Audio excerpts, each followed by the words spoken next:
You know what I'm saying? Let me tell you about middle school dances. Middle school dances was come on, ride that jank and ride it. And then we had Crossroads, Bone Thug, and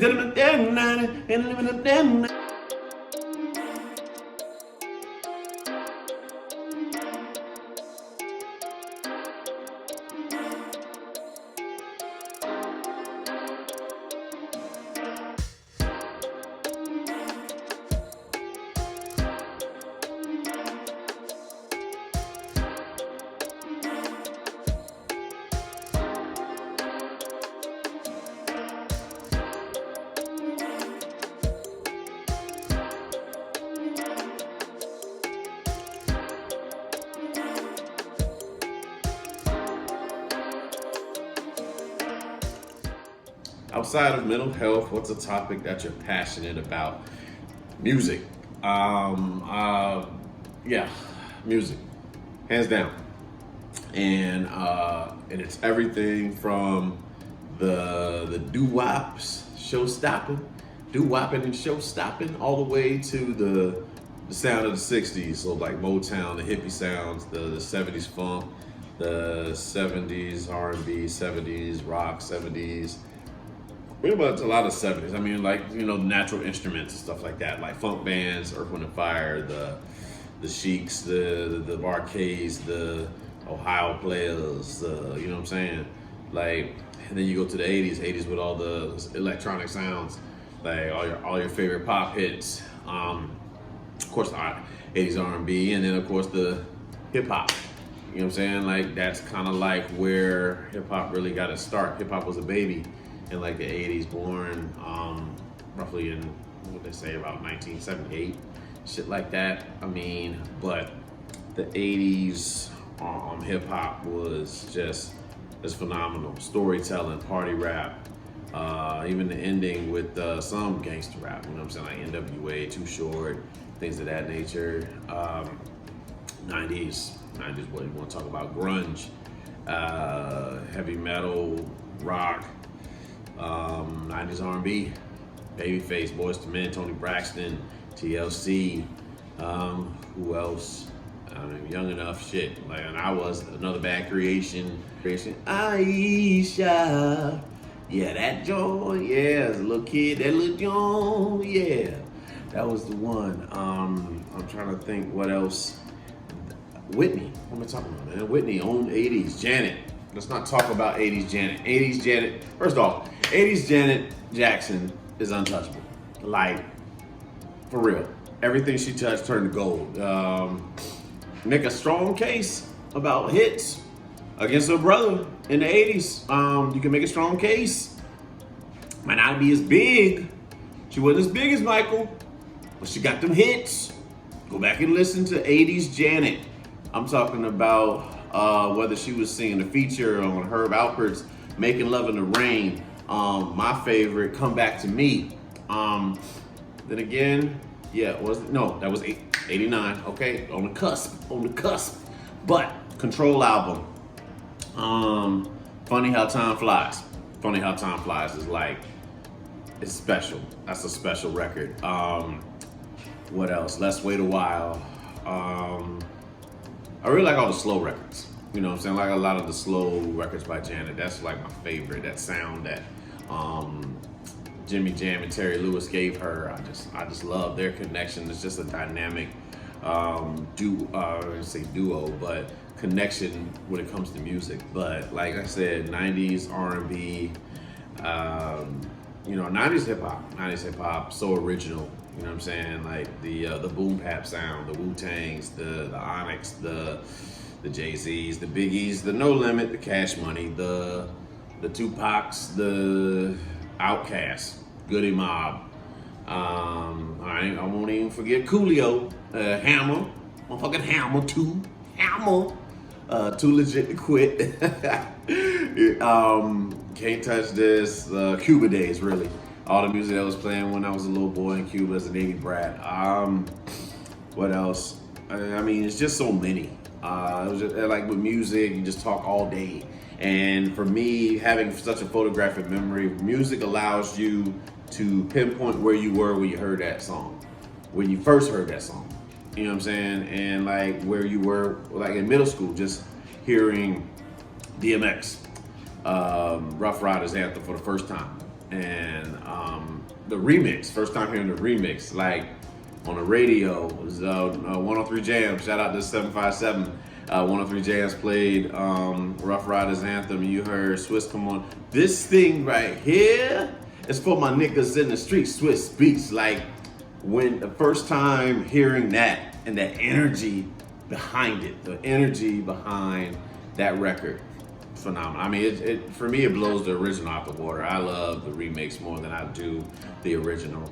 That's just me. And that's off of the Professional, DJ Clues, the Professional album, his first Professional album. He did like, I think he got like 3, if I'm not mistaken. Yeah, he did like the Professional 1, the Professional 2, and the Professional 3. And just like being able to live through a lot of times in music, like the Kurt Cobain era. You know what I'm saying? Like what else? The hair, like again, hair bands, groups like Pearl Jam, like Sixpence None the Richer, you know, Kiss Me. That was a summer record. You know what I'm saying? Like if you're like me, I had to wait because I had a little brother. I had to watch him until my mom got home from work. So it was a lot of music video watching.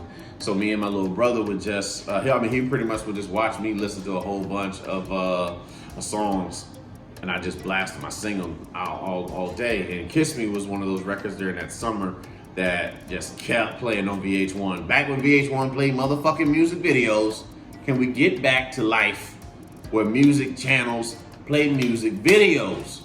MTV, if you play another goddamn reality show, I don't get why is there more than one season of 16 and Pregnant? Why are you encouraging this shit?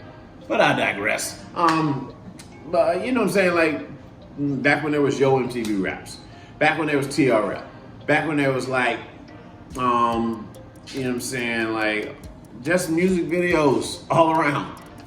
Video Soul, Caribbean Rhythms. What's the one the shit used to play at night, man? Used to have all the dope ass, like the slow jams and shit. I forget what the Midnight. The Midnight Soul? Some shit like that for BET. But it was music videos everywhere. And I lived for that. You know, I kind of got bit by the bug. My older cousin, he used to record music videos. So I decided that I wanted to record music videos. And that's kind of how I got into music and like that, like the passion for it. And like I said, especially hip hop. I was really big on, just said DMX. I really wasn't the biggest Biggie. I wasn't the biggest Tupac. I wasn't the biggest Jay-Z fan. I really loved DMX. And then I played Will Smith because that's the only thing I could play in the house because my mom wasn't about no cussing in the house. So I would I would sneak to listen to DMX. And you know, my father, we went to the Navy Exchange as a family, and you know, he got me the Stank On Ya album. And I love my dad for that. But yeah, mom found it. She got to see inside the book and saw like, you know, it's Andre 3000 there with a you know, this naked ass black sister with banging ass body and attached to a horse and shit. And my mom read all the lyrics. She was reading the back of the album, and she's like, "What?" You know what I'm saying? Pretty much like any parent. What is this? What you doing? And I'm like, "Well, Daddy said I could do it." I snitched. I ratted my fucking father out. You know what I'm saying? But it was like I said, that album, B.O.B. I love B.O.B. B.O.B. was a great. I probably played B.O.B. on repeat. I don't know. 2,000 times. I mean, I know my brother had to get tired of hearing me talk about bob your head, rag top, bob your head, rag top, like all the time. But yeah, like I said, music, like I want to say that I mean, and you know, I can only speak for my group that came up with me in high school and middle school, music wise, but we had some shit. You know what I'm saying? Let me tell you about middle school dances. Middle school dances was, come on, ride that drink and ride it. And then we had Crossroads Crossroads, Bone Thug, and there we had, and then our it was very cultural back then, if you will. So the DJ would play a whole bunch of black records, and then there would be a time where everybody black would sit down while all the pop and the rock shit would play. Like I remember, what's this? Yeah, what's the one shit? They used to always play "Smells Like Teen Spirit," and then it would be a mosh pit.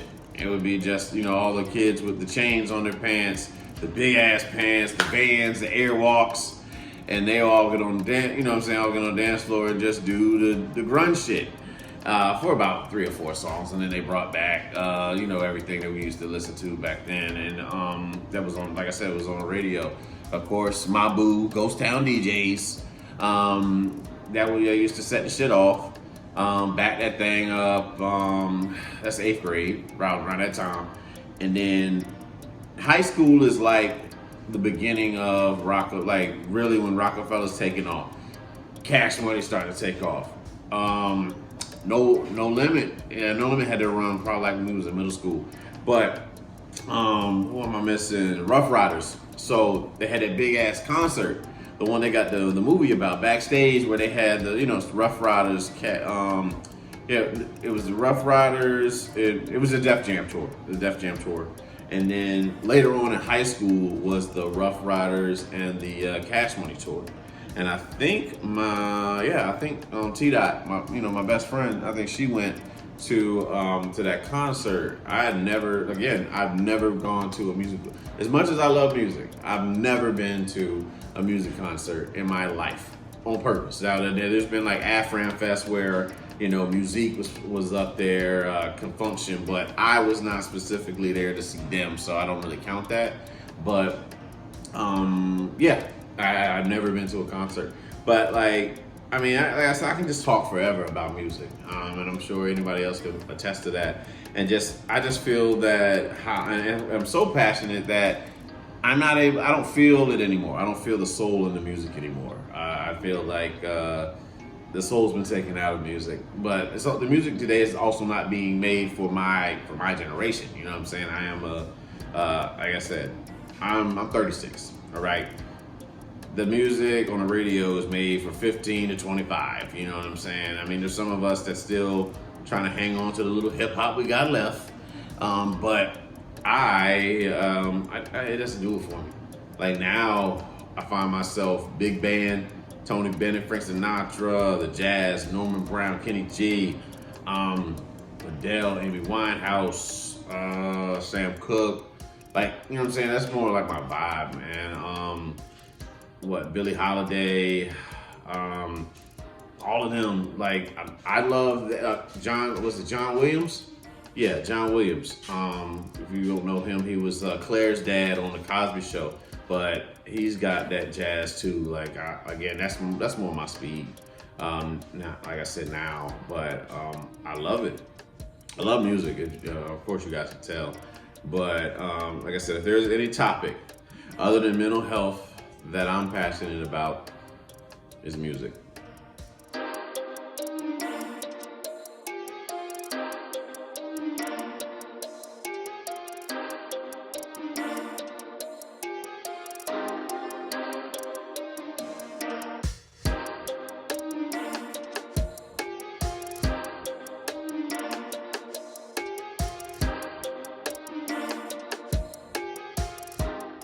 Do we heal all at the same time, or do we just learn to cope? I believe we heal if we're cognizant of it. You know what I'm saying? Like if if you're starting to work on yourself, if you actually have a plan to better yourself, then you will heal like all the time. Once you get in a routine of it and understanding that, oh man, this shit is toxic, I shouldn't do this, then you work on it.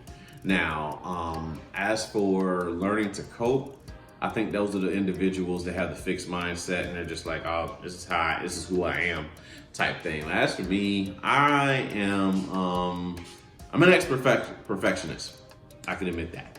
And some shit still lingers. Like, once I learned how fucked up that my behavior was that I was displaying, I went into recovery mode in a sense of I bought 30 fucking books. I shit you not. I bought like 30 fucking books. I was trying to read 30 books in 2 days. Like, I was determined to be healed, if you will. And what I would learn is that it's not one of those things where healing is a destination. Healing is just a journey. That's it. And you just keep healing as things go by. Like, it's not something that like, once I do this, then I'll be fine. No, it's not. You're going to continue to make mistakes. The only thing is just like knowing what to do next time you do make mistakes. Mistakes means that you're trying. Mistakes means that you're learning, for that matter. You should learn. Eventually, if you keep making the same mistake, eventually you'll see that your life is going in the same cycle. Yeah, I heal all the time. I do. Shit. I don't know about anybody else, but I damn sure do. I'm constantly healing because I'm constantly learning. And as far as like coping, I would say there's some stuff that I've had to cope with. But you know, when I look at coping, it's like trying to do the best you can to just deal with that situation, because I don't know how to fix it just yet. And the only thing I can fix is me. I'm not able to fix anybody else. I'm only able to fix me. So, you know, trying to cope can be tricky, very tricky. So you have to learn healthy ways in order to deal with things that come to you. So yeah, healthy ways of coping. I want to heal. So I made it my mind. And I made it up in my mind that this is what the fuck I'm gonna do. I'm going to heal. And I'm gonna heal daily. But I'm gonna look deep inside. I'm gonna look to me. I'm not gonna look out at anybody else. I'm not gonna blame anybody else for my problems. I'm not gonna project my insecurities as much as I can. I'm not gonna project my insecurities on others. And when somebody brings something to my attention, I want to, one, be cognizant enough to be like, yeah, you know what? I'm gonna look at it from that perspective. And then be like, you know what? I probably could use some improvement in that area. For instance, the communication, right? When you grow up and you are taught indirectly that your feelings don't matter, that whatever you think is not valued, you tend to cope within. You know what I'm saying? Like, you don't reach out and do things. So growing up feeling that way, when it comes time for asking for help, I'm not really the first one to do it. And then there's been times where you've asked for help and the people that you thought would be there for you could not be there for you. For whatever reason it is. But when you're so used to people letting you down, you start to not open up, if you will. And I've started this thing where I have these moments where I detox from my phone. And there's people that actually give a fuck about you. I mean, some may be there for their own, maybe just miss the attention. But I mean, there's people that actually fuck with you. And when they don't hear from you, they get concerned. And that's new, honestly. I believe that's new. I mean, you're new in recognizing it. Maybe it's been there before and I just pushed it all the way, but it's new seeing, finding out that an individual cared enough to see how, hey, everything good. Yeah, you're used to it, people not giving a fuck. You know what I'm saying? Like, weeks going by and, people just not check it up, and that's fine because nobody really checks on the strong one. I mean, nobody comes to fucking save Superman when you're always there, when you tend to be there for others type thing. So, I mean, I get it. It took me a while to understand it, but I get it. But now I appreciate all the fellow superheroes that come and check on the other superheroes. And it's new. Like I said, it's new. It's foreign territory, but I'm grateful. I'm grateful for it. The few other superheroes that do actually check on those that they value. You know what I'm saying? And I can learn from them. Truly, it's a learning lesson to see these things, and I'm like, wow, like as much as some people, you know what I'm saying, like as much as it is to see yourself do things for others, it's amazing to see when people unconditionally love you and check up on, actually check up on you. They don't want anything in return. They just want to know that you're breathing.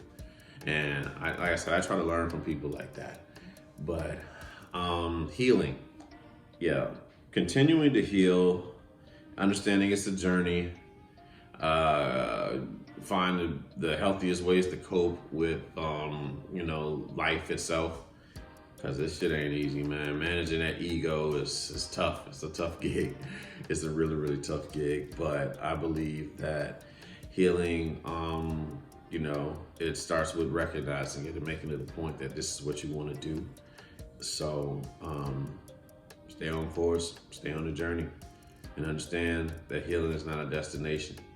You got to choose it daily. You got to choose happiness daily, and baby steps. Just baby steps.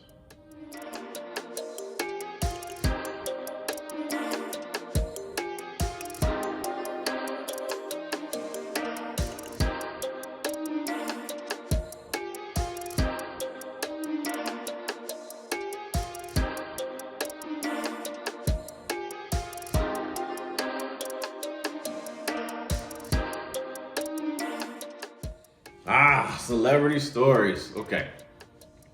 Let's see as far back as I can remember.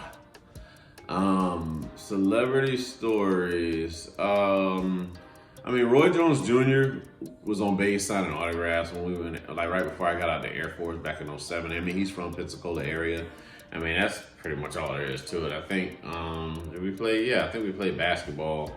We might have played basketball with Roy Jones in the gym or something like that. Or we played ball before he. Yeah, that's it. We were just playing ball before he got there, and then me and my uncle, my Uncle Tracy, he was I think he went out there when Roy Jones was there. What else? Who else did we see? Oh, matter of fact, another Roy Jones story. Shit, we was at Nighttown and Fort Walton Beach. It was Halloween of 2007. And he was wearing some kind of, looked like a pimp suit or some shit with some, cheetah or some, cheetah, leopard, something like that kind of thing, like with a pimp hat and all that shit. Looked like something straight out the 70s, but, he was in a bar there. Trying to think what else, man. Celebrity stories. Miami. Okay, so we had... a couple times where hanging out with my friend Christina.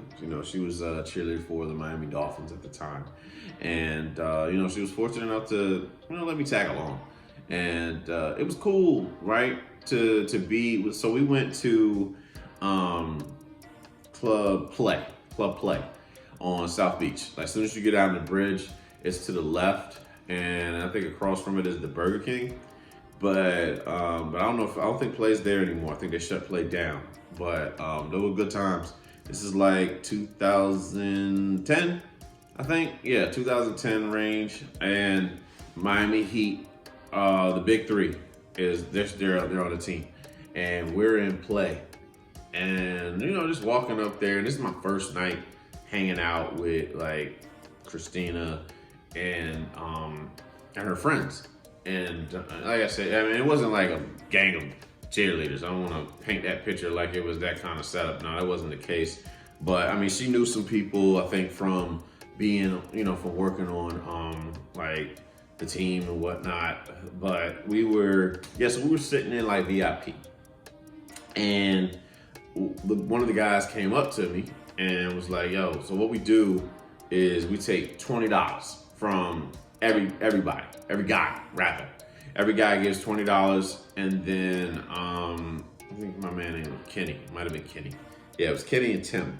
Shout out to them if they ever see this. It was, Kenny and Tim. They work for the promotions. They work for the promotions there, I forget the name of the damn promotion, but you know, they're like, yeah, we take $20 from every guy, and then we just pretty much they just keep bringing us bottles and shit. I'm like, okay, cool. So I'm sitting there, you know, again, I don't want to get too comfortable because I don't want nobody to kind of air me the fuck out when I'm in somebody else's shit. You know, so you know how you go in somebody's house and some people act like they've been there before and like they live, you know what I'm saying? Like this is their house and shit. I sat in that motherfucker like this the whole time, like for a little bit. Sit here like I'm in church or some shit like this, you know, just move like pretty much like that. And the guy was like, "You gonna drink?" I'm like, "Yeah, so it's cool. You paid for it, didn't you? Don't have to tell me nothing." So across from us in the VIP is LeBron James and Dwayne Wade. And they just parlaying, you know, just partying. And there's like this fashion show going on. And the girl, she was like, you know, model weight, like real model weight. Not plus size models, but skinny bitch model type thing. And it was dope. She had like this fur kind of vest on and the titties was out too. So, you know, straight guy looking for titties. There they are. And but no, in all seriousness, it was dope though, right? To see how that all went together. Now, yeah, so a couple weeks later, we go back to play. This time it's just me, because I done got cool with those guys, you know what I'm saying, that are the promoters. So it's me and my boy David, you know, my best friend's brother. Shout out to Dave, man. And I'm sure he remembered this story. But we went to play again. And this time it was one of the guys' birthday that they knew, that the promoter guys knew. And so behind the DJ booth is Trina, is Maya. I mean, out there on the floor is D-Ray, Davis, the comedian. He's just cooling or whatever. And I think it was another guy in there that was pretty popular. But I mean, these stores, just to be that close to them, because again, these people are like, they don't seem to be the attainable. You see them on TV, you don't think you're ever gonna be like in arm's length of these people. But I mean, honestly, it's all the same, man. It's just like the allure of everything. I was beautiful, you know that. Trina was beautiful, thick as a motherfucker. And you know, that she got a straight wagon back there. But I mean, it was just chill. And there would be times where you just see shit like that all the time. Like it was one time when my cousin came to Miami. Shout out to Tiff. And we went to Cameo. We went to Club Cameo. You know what I'm saying? South Beach. And we stood in that line for like, I don't know, an hour and a half. Finally got in. But I'm sitting there walking around a club, and this is 2010 again. Wale walks past me. Like he's just walking, like ain't shit, no bodyguards, no nothing, just walking past. And Joel Santana walked past too, and I think it was Triple C's. Yeah, Triple C's was in there. Not Rick Ross, but Triple C's. So Gunplay, the other nigga from Triple C's, they were like just in the club. You know what I'm saying? Just lounging. And like my celebrity stories are more so just like sightings of just being around it. But I don't have anything that I believe where I came into, well, I'll take that back. The hurricanes that came, not the hurricane, but the earthquake that happened in 2010. Everything happened in 2010, it seemed. But our current president, Joe Biden, had a conversation with him. Now that one I could say, I know for sure we had a conversation, and we were just, it's pretty messed up. We went down there and hey, they're like, yes sir. You know, he had a typical, being professional type conversation. He was over at the fire department, so we went over there. We met him, and it was cool to meet, the then Vice President Joe Biden, but now to see him in office and and all that. So that was cool. So, I mean, I'm trying to think of any other like person, a celebrity stories that I could share. Yeah. I don't really see. Like I said, yeah, I don't have many celebratorial stories to share, but no, it was. But what I will say, just talking about these stories, man, it bring back a lot of memories of younger days. You know, being 20 in your 20s and feeling like you're hot shit, putting people on pedestals, and just not seeing life for what it is versus what you want it to be. And looking back at it, man, I really did feel like, they were better than me.